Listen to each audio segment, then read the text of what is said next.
Good morning, good afternoon, good evening. Hi, Kevin sir back again. आज standard 12th की book का पहला chapter हम लोग टेक ओवर कर रहे हैं और इत्तेफाक से इसके पहले चैप्टर का नाम ही द लास्ट लेसन है। दोस्तों, चैप्टर शुरू करने से पहले कुछ बेसिक सी चीज़ें मैं आपको बताना चाहूँगा। क्या अपने नेशन को प्यार करना गलत बात है? क्या अपनी नेशनैलिटी को कायम रखना गलत बात है?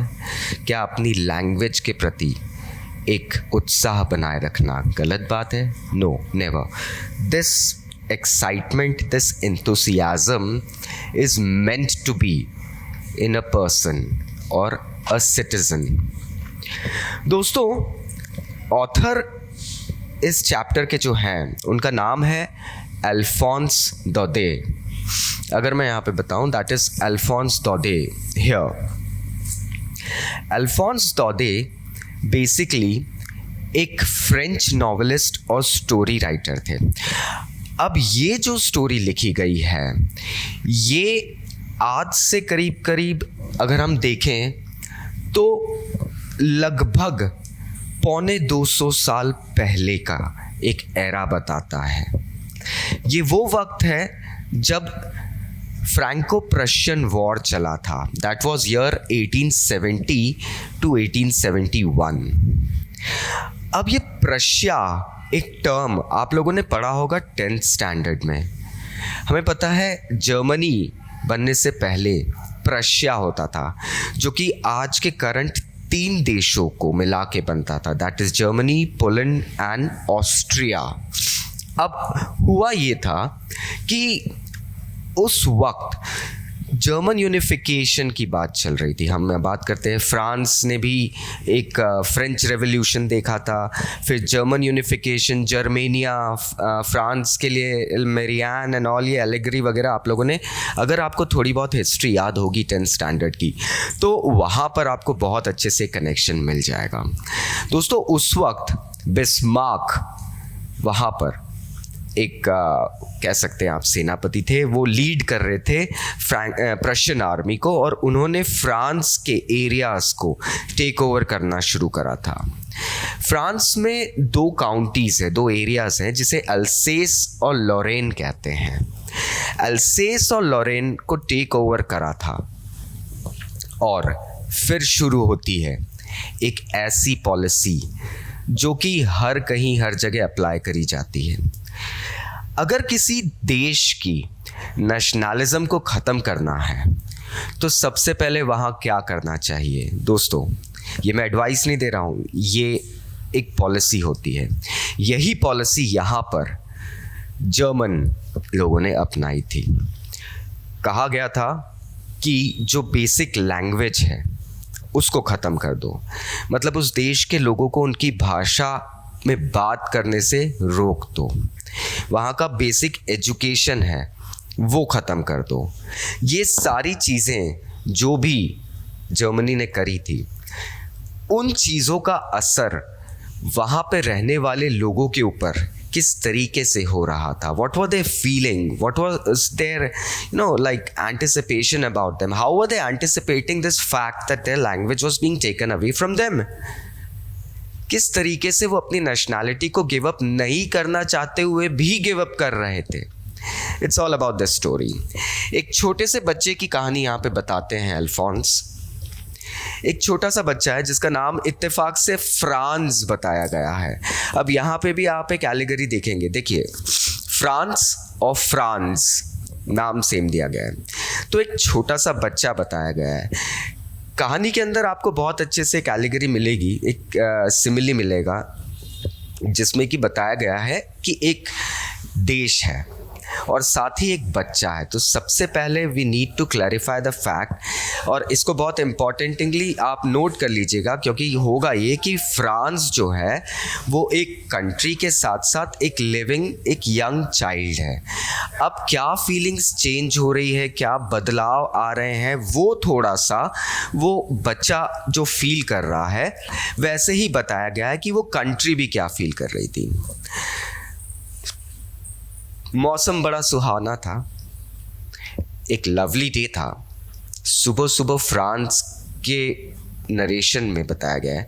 ये कहानी एक तरीके से एक मोनोलॉग है, बट इसमें हाँ कहीं ना कहीं बताया भी गया है कि डायलॉग कोई क्या कह रहा है। तो ये first person point of view की स्टोरी है दोस्तों। फ्रांस सुबह सुबह सो के उठता है।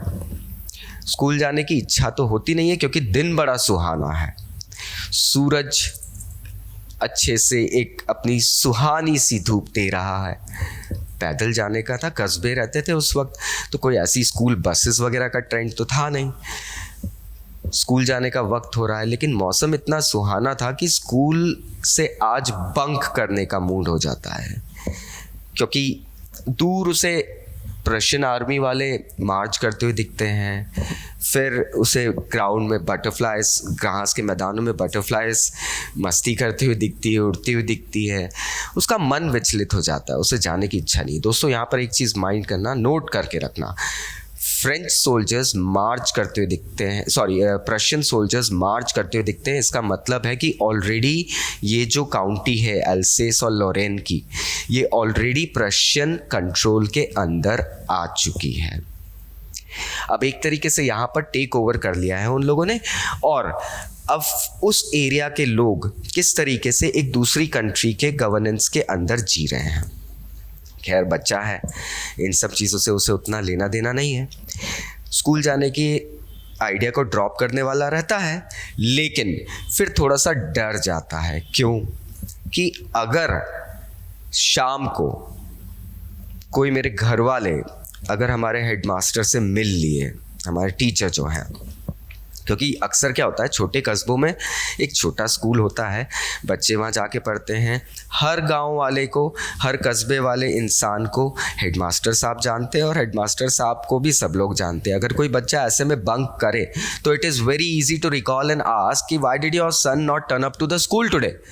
अब ये सब बातें निकल के आती तो हमारा फ्रांस थोड़ा सा डर जाता है दोस्तों, और इस डर के कारण फिर वो स्कूल नहीं जाने का आइडिया ड्रॉप कर देता है।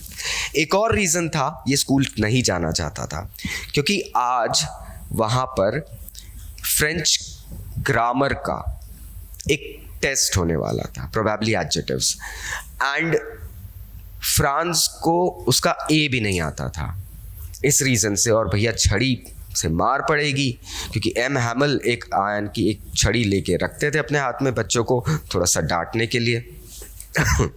नाउ व्हाट हैपेंस इज कि इस आइडिया को ड्रॉप करके वो डर के मारे फिर भी स्कूल जाता है और ये सोचता है कि थोड़ा लेट तो हो रहा हूँ, पहुँच जाऊँगा।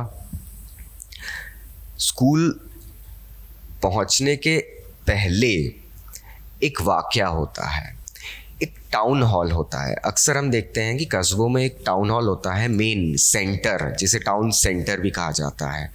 वहाँ पर जो भी इंफॉर्मेशन, जो भी कुछ ऑफिशियल इंफॉर्मेशन पब्लिसाइज करना रहती है वो एक नोटिस बोर्ड पे लगा दी जाती है और लोग वहाँ पर आकर वो इन्फॉर्मेशन पढ़ लेते हैं, क्योंकि सेंट्रल हॉल है, टाउन सेंटर है, everybody would be passing by and then hence they would be getting the news. So France भी उस एरिया को क्रॉस करता है और वहाँ पर देखता है कि एक नोटिस बोर्ड पे कुछ खबर लगी होगी, लोग भीड़ बना के बैठे हैं। फ्रांस सोचता है कि क्या यहाँ पर भीड़ बना के लोग खड़े हुए हैं, why are they standing over there? Why? Because all the bad news have come through this notice board itself. आज तक, अभी तक, जब से हमको प्रशिया ने टेक ओवर करा है हमारी काउंटीज़ को, हमारे एरिया को, तब से जितनी भी खबरें आ रही है, सब खराब खबरें, जो भी बुरी खबरें आ रही है, इसी बुलेटिन बोर्ड के थ्रू तो आ रही है।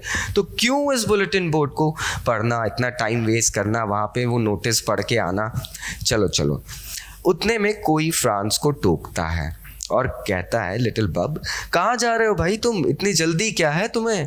बोलता नहीं मुझे स्कूल जाना है। तो उसे फिर जवाब मिलता, अरे अब तो तुम्हारे पास वक्त ही वक्त है, इतनी जल्दी भी क्या है। उस वक्त फ्रांस समझता है कि वो लेट हो गया तो उसका मजाक उड़ाया जा रहा है और वो स्कूल की तरफ भागने लगता है। वो इस आइडिया को ड्रॉप कर देता है। स्कूल पहुँचने के लिए उसने एक आइडिया बनाया था कि क्लास में बहुत शोरगुल मचा रहेगा, मैं धीरे से मिस्टर हैमिल बोर्ड पे कुछ लिखते रहेंगे, मैं धीरे से घुस के पीछे की तरफ होके बैठ जाऊंगा, कोई नोटिस नहीं करेगा, मिस्टर हैमिल भी नोटिस नहीं करेंगे, मिस्टर एम हैमिल जो उनके टीचर थे। अब ये सब सोचते सोचते फ्रांस जल्दी जल्दी दौड़ते भागते हाँफते हुए स्कूल पहुंचता है। दोस्तों, स्कूल पहुंचने पे एक इत्तेफाक होता है। आज स्कूल मानो संडे चर्च के समान मॉर्निंग में जो प्रेयर सर्मनी होती है एकदम शांत था, जबकि आज तो एक ग्रामर का टेस्ट होने वाला था और बच्चे भी स्कूल में रहते हैं, तो खूब मॉर्निंग में जो हम लोग यूजुअली अपने स्कूल डेज अगर मैं याद करूँ तो असेंबली के पहले जो स्कूल में जो चैपॉट होती है, that was the same commotion that France was expecting out there, और उसने इसी कमोशन का फ़ायदा उठाने के लिए सोचा था कि इस कमोशन का फ़ायदा उठा के I will be entering the class and unnoticingly I will be entering the class and I will be sitting at my place, that simple. But आज हो गया उल्टा। आज तो पूरे स्कूल में सन्नाटा पसरा हुआ था। फ्रांस को लगता है आज अजीब बात क्या है। डरते डरते वो क्लासरूम तक पहुंचता है और देखता है कि दरवाजे पे वो खड़ा है और मिस्टर हैमिल उसकी तरफ देखते हुए बोलते हैं, अच्छा हुआ फ्रांस तुम आ गए, नहीं तो हम तुम्हारे बिना ही आज लेसन शुरू करने वाले थे। फ्रांस को समझ में नहीं आता है कि ये क्या हो गया है। He is a bit perplexed now. वो परप्लेक्स्ड इसलिए फील कर रहा है कि भैया मिस्टर हैमिल आज तो बिल्कुल एक अलग मूड में है, वो आज मुझे डांट नहीं रहे हैं, कुछ भी नहीं बोल रहे हैं। इनफैक्ट मिस्टर हैमिल उसे कहते हैं कि fine, go to your place quickly little France, we were beginning without you. अब एकदम से फ्रांस को लगता है कि आज तो कुछ अजीब बात है, आज मिस्टर हैमिल ने एकदम से अपना रूप बदल क्यों लिया है, कहीं ये बाद में मेरी पिटाई तो नहीं करेंगे। अरे बाप रे, मुझे एडजेक्टिव्स का तो कुछ आता ही नहीं, मुझे ग्रामर का तो कुछ पता ही नहीं है। अब ठीक है, मैं जैसे तैसे कूद के अपनी बेंच के ऊपर से कूद के डेस्क पे जाके बैठा। अब वहाँ पर जाके मैंने एक और चीज़ नोटिस करी, एक और झटका लगता है फ्रांस को।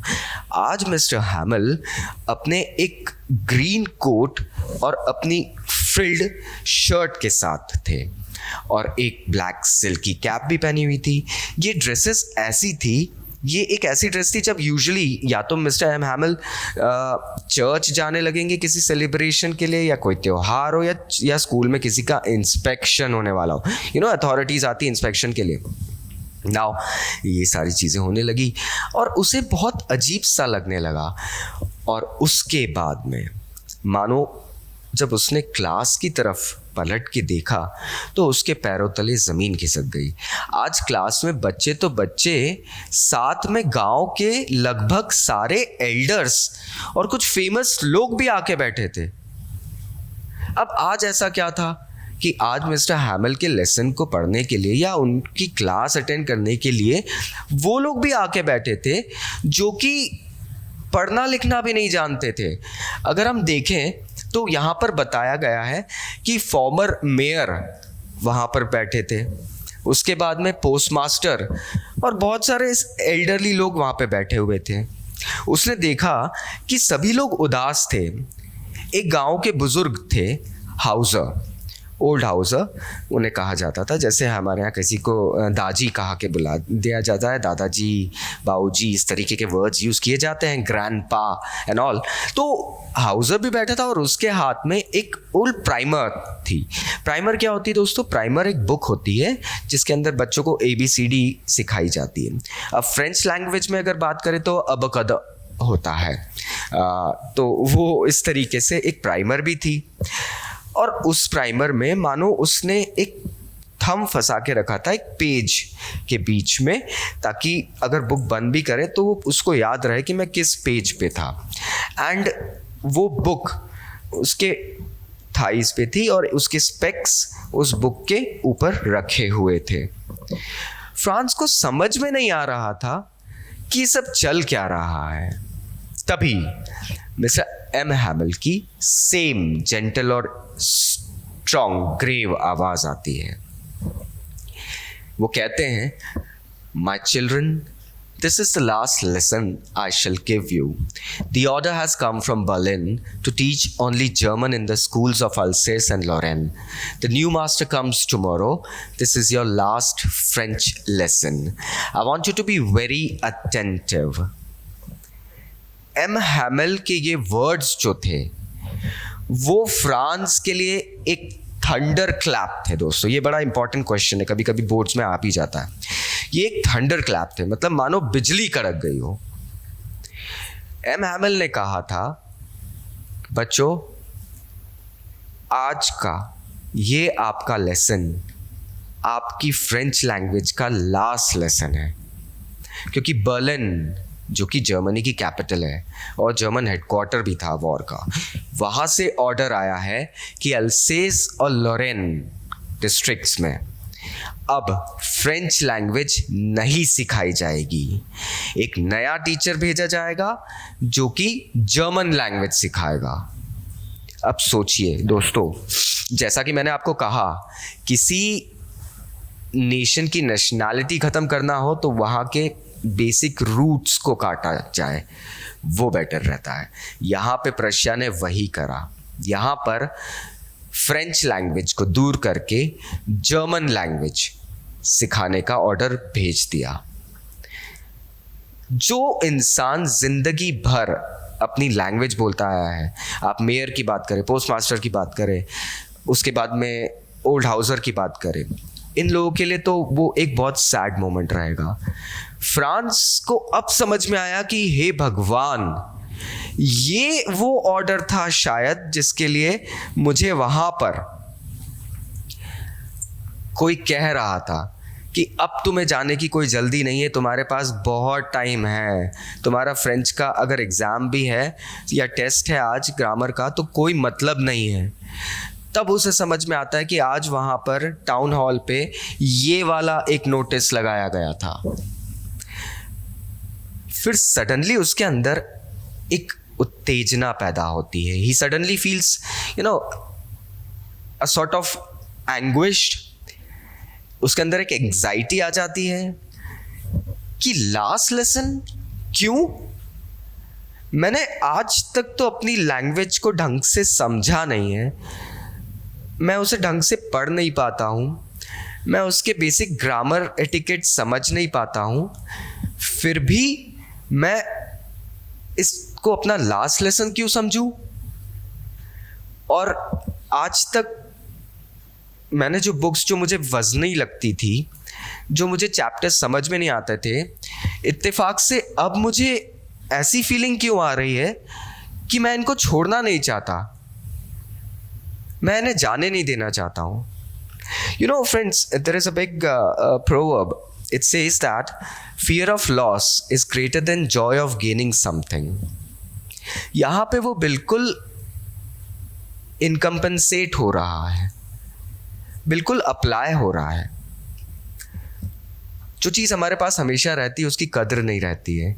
जब वो चीज़ छूटने लगती है ना, तब हम उसे और कस के पकड़ने की कोशिश करते हैं। सेम फिनोमेना फ्रांस के साथ हो रहा था। He was actually going ahead and not understanding what it should do. He was not giving up. His mind, his heart was suddenly not accepting the fact. वो ये फैक्ट को accept नहीं कर रहा था कि मेरी language, mother tongue, national language कह सकते हैं। फ्रेंच रेवोल्यूशन में आपने 10th में पढ़ा कितने एफर्ट्स किए गए थे फ्रांस को यूनाइट करने के लिए, एक नेशनलिज्म की फीलिंग लाने के लिए, और इतनी आसानी से कोई उसको ऐसे 2 मिनट में ख़त्म कर देगा। This is something very wrong. अब ये सब चीज़ें मुझे बहुत बुरी लग रही थी, और ये किस तरीके से हो रहा था, ये सब चीज़ों में मैं ये भूल गया कि मैं एम हैमल साहब से डर रहा था कि वो मुझे मारेंगे, वो इतने क्रैंकी हैं, उनके रूलर से मुझे बहुत डर लगता है। ये सारी चीज़ें तो मैं लगभग भूल ही गया था, और मुझे अब सडनली ये भी फील होने लगा था कि अब शायद मैं मिस्टर एम हैमल से कभी मिल भी नहीं पाऊंगा। Again fear of loss. कहीं ना कहीं वो इंसान फ्रांस की लाइफ का एक पार्ट बन गया था। आज के बाद उस इंसान को मैं कभी नहीं देख पाऊंगा। ये वो इंसान है जिसने लगभग अपनी लाइफ के 30+ 40 इयर्स दे के रखे हैं इस स्कूल में। हमारे डिस्ट्रिक्ट की पीढ़ियां मिस्टर एम हैमिल के थ्रू पढ़ के निकली है, और अब ये इंसान जो हमें हमारी लैंग्वेज की वैल्यू समझाया करता था, हमारी लैंग्वेज पढ़ाता था, वो इंसान अब सडनली चले जाएगा। और दोस्तों होता भी ऐसे ही था। During the war, what was happening during the Persian war, they used to take up the intelligentsia, जिसे हम इंटेलिजेंशिया कहते हैं। इंटेलिजेंट लोग जो होते हैं उनको ले जाओ और ख़त्म कर दो, so that they may not be able to teach somewhere else as well. सोचिए, यही फ्रांस सोच रहा था। Poor man, it was in honor of his last lesson that he had put on his fine Sunday clothes, and now I understood. अब मुझे समझ में आया एम हैमिल साहब ने क्यों आज इतने फाइन क्लोथ्स पहने थे, क्यों आज विलेज के सारे ओल्ड मैन, फेमस लोग वहाँ पर आके बैठे थे, क्यों सब इतने उदास थे। They were showing their respect to Mr. M. Hamill, जिसने अपनी लाइफ के 40+ years इस स्कूल में निकाल दिए थे। मैं इतनी सब उधेड़ बुन में चल रहा था, मेरे दिमाग में ये सारे थॉट्स एकदम फ्लैश कर रहे थे, आ रहे थे, जा रहे थे, and everything was going on. Suddenly मुझे अपने कानों में अपना नाम सुनाई देता है। मुझे कहा जाता है कि अब मैं जो लेसन है वो रिसाइट करूं। हे भगवान, फ्रेंच ग्रामर लेसन टेस्ट अब मुझे याद आता है। मैं क्या सोचूं, मुझे पार्टिसिपल और उनके रूल्स के बारे में तो मुझे कुछ पता ही नहीं था, एंड मुझे अब सब पढ़ना था, वो भी बिना किसी गलती के। मैंने कोशिश करी पढ़ने की, लेकिन मैं प्रोबेबली 1-2 वर्ड पढ़ा और उसके बाद में मैं अटक गया, मैं पढ़ ही नहीं पाया। मैं अपनी डेस्क पे जड़वत खड़ा रह गया। I was just perplexed. I stood still on my desk. I couldn't read anything.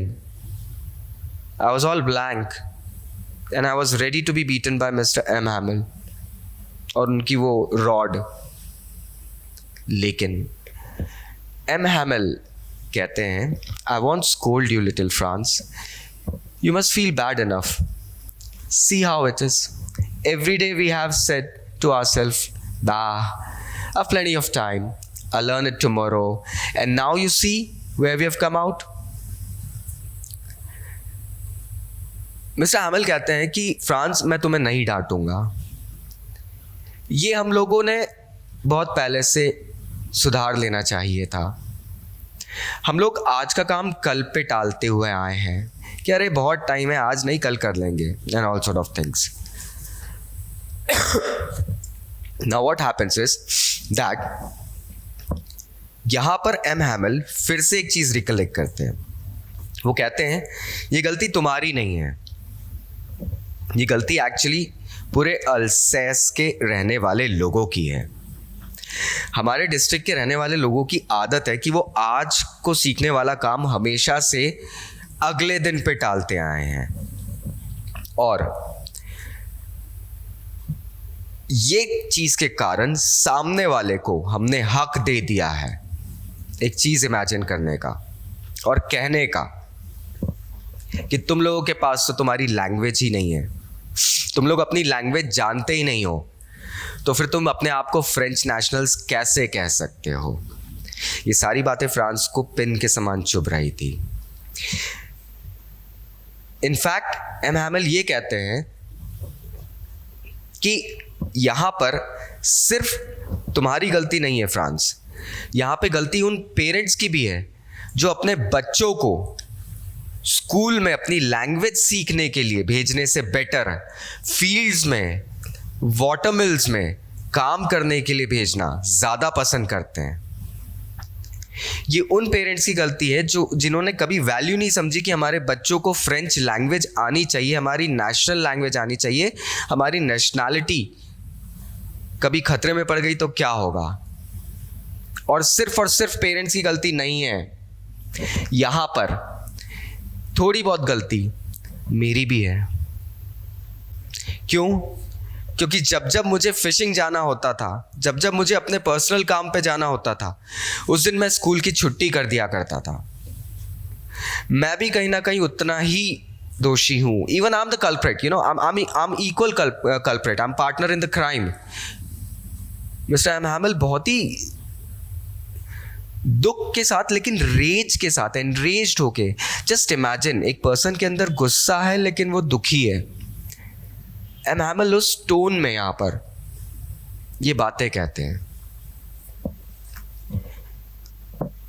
Now M हैमिल French language के बारे में कहते हैं कि ये प्रोबेबली दुनिया की सबसे खूबसूरत लैंग्वेज है। वॉवल्स को किस तरीके से एम्फसाइज करके बोला जाता है। इनफैक्ट अगर आप में से किसी स्टूडेंट ने फ्रेंच ऑप्ट करके रखी एज एन ऑप्शनल लैंग्वेज, तो आपको समझ में आएगा कि फ्रेंच लैंग्वेज में किस तरीके से आप वहाँ पे कॉनोनेशंस, एनोनेशंस वगैरह लगाते हैं, और लैंग्वेज के ऊपर किस तरीके से कर्व्स वगैरह लग के वर्ड्स का टर्म बदल जाता है। इस तरीके से जो भी टर्म्स बनते हैं, these all are like things. तो एम हैमिल कहते हैं it is the clearest and most logical language that has been with us and we must never forget it, because ये लाइन बड़ी इंपॉर्टेंट है। When a people are enslaved, as long as they hold fast to their language, it is as if they had the key to their prison.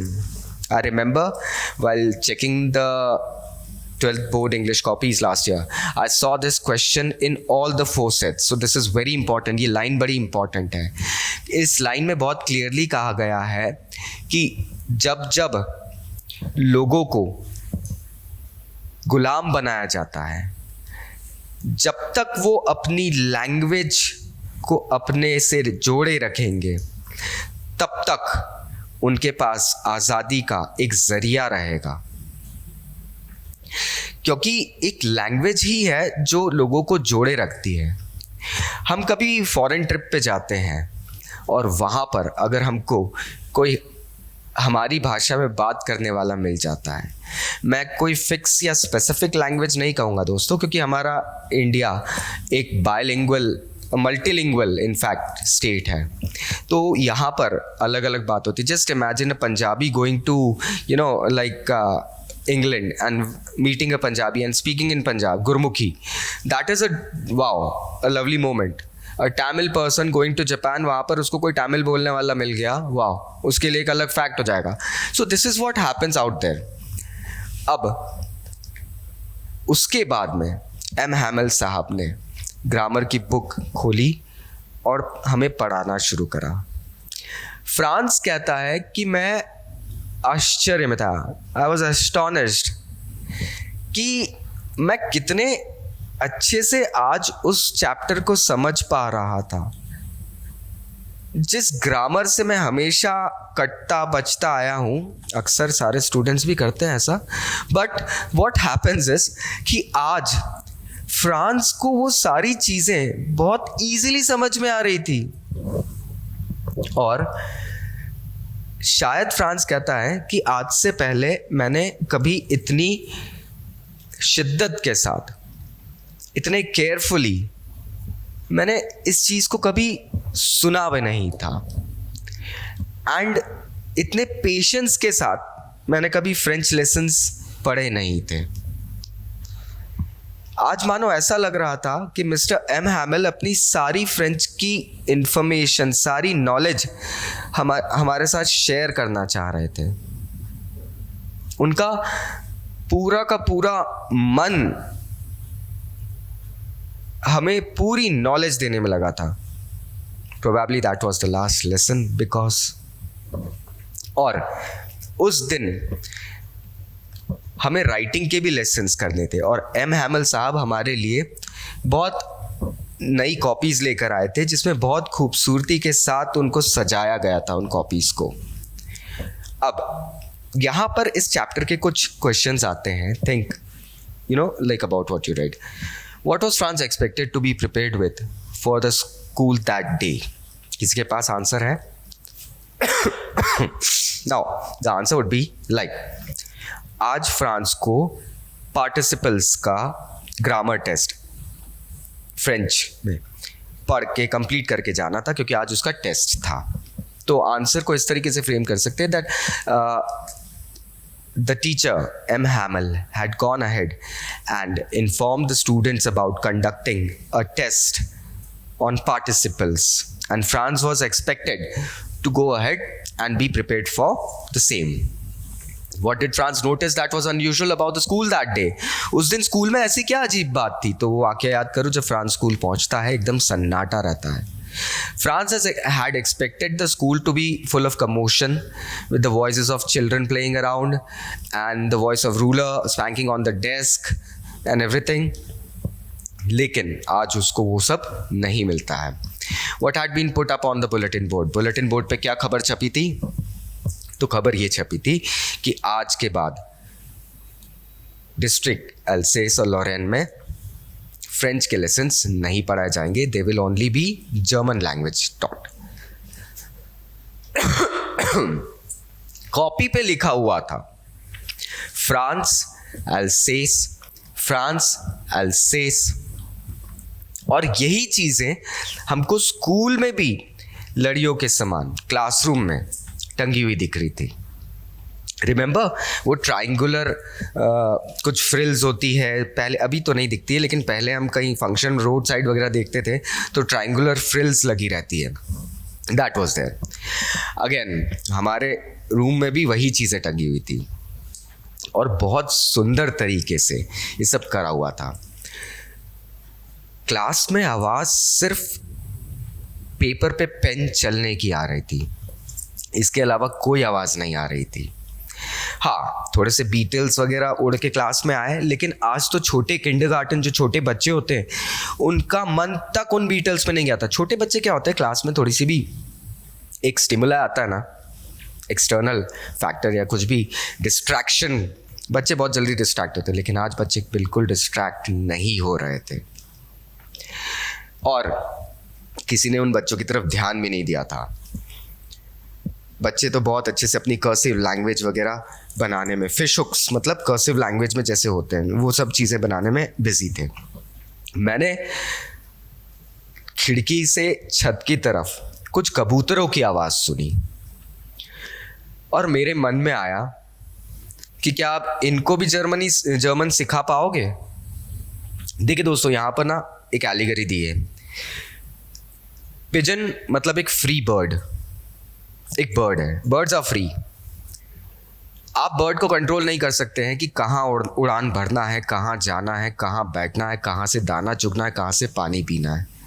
They live a free life. France ने जो बात सोची है वो बहुत depth वाली बात है. बहुत ही डेप्थ में फ्रांस ने कहा है कि क्या अब तुम पक्षियों तक को लैंग्वेज सिखा दोगे जो कि फ्री. तो ये बताता है एक फीलिंग कि कोई फ्री रहना चाहता है. और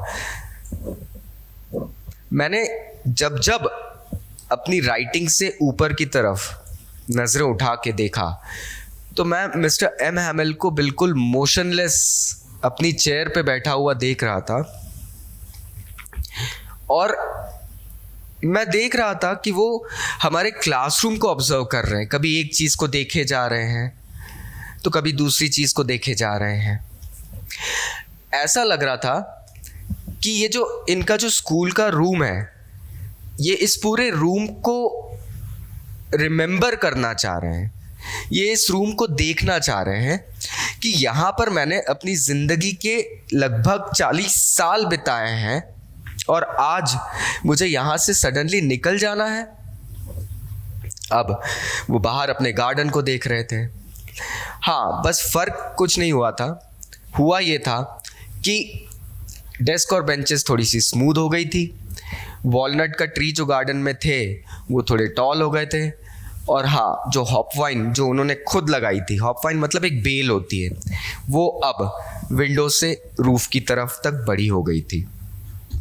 ये सब सोच के मुझे लगा कि उनका दिल कितने टुकड़ों में बट गया होगा, how broken his heart would be, because he had to leave it all now.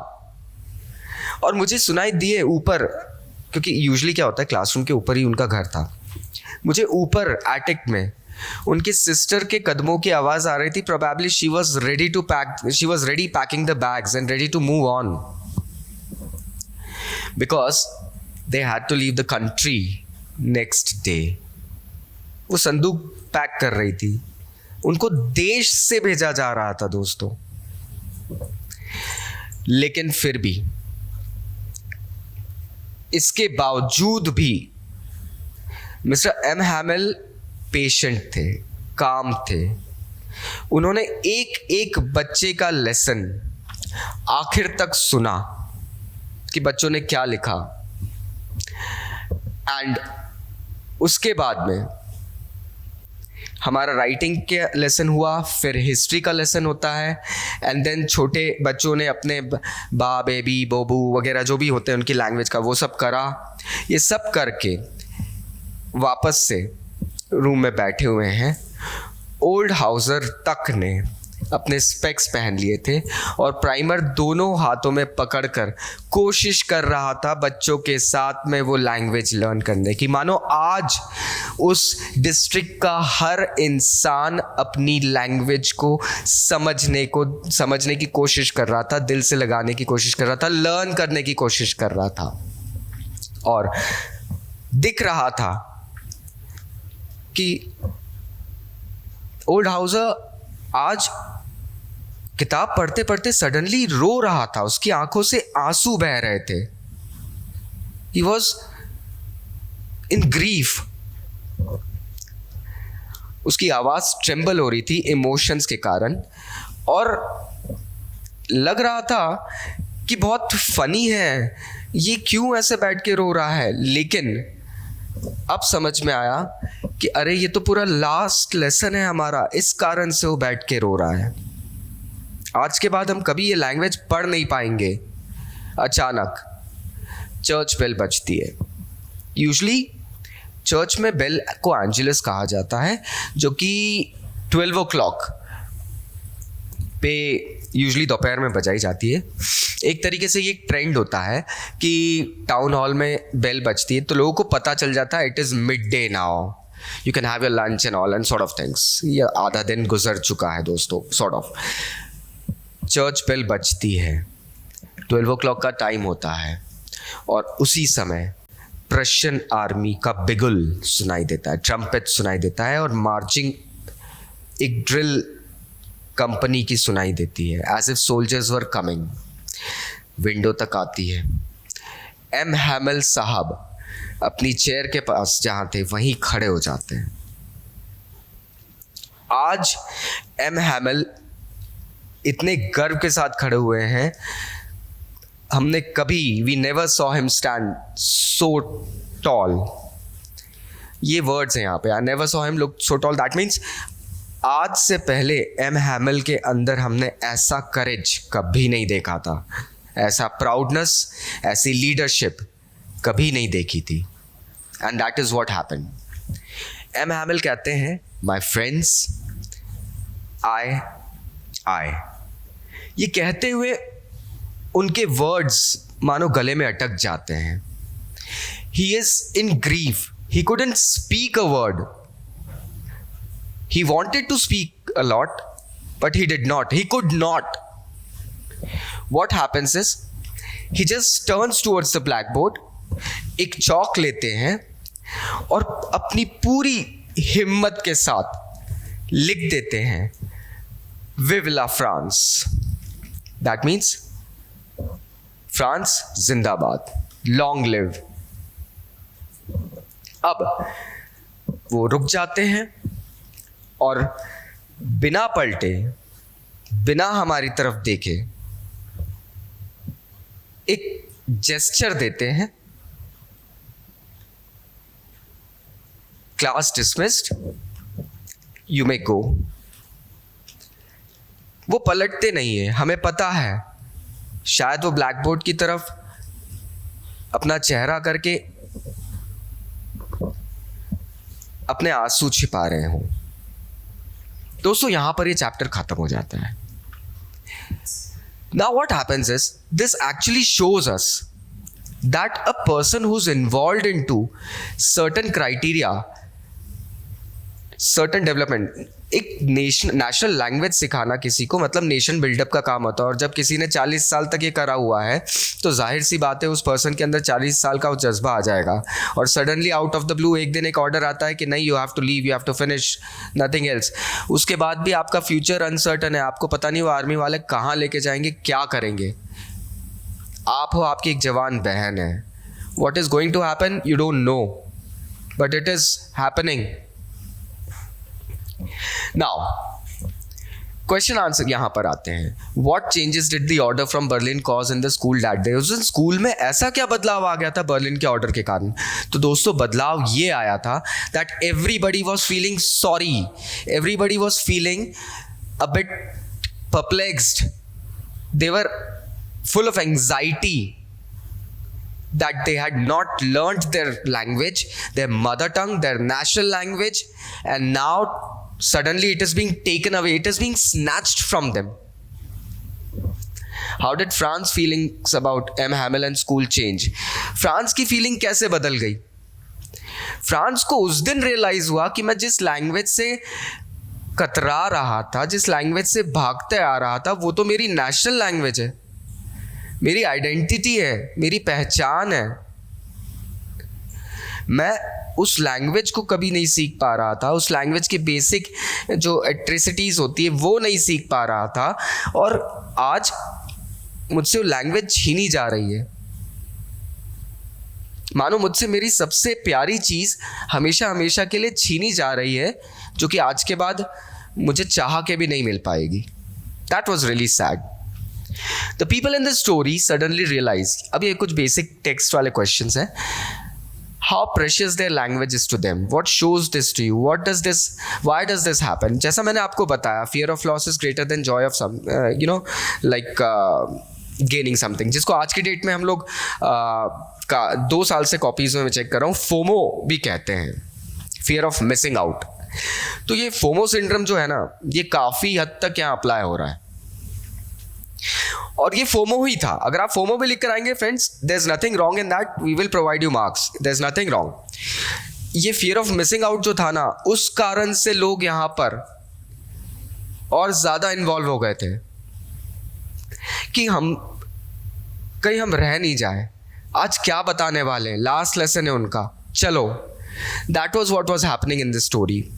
France thinks, will they make them sing in German, even the pigeons? What could this mean? जैसा मैंने आपको समझाया है कि France के मन में गुस्सा था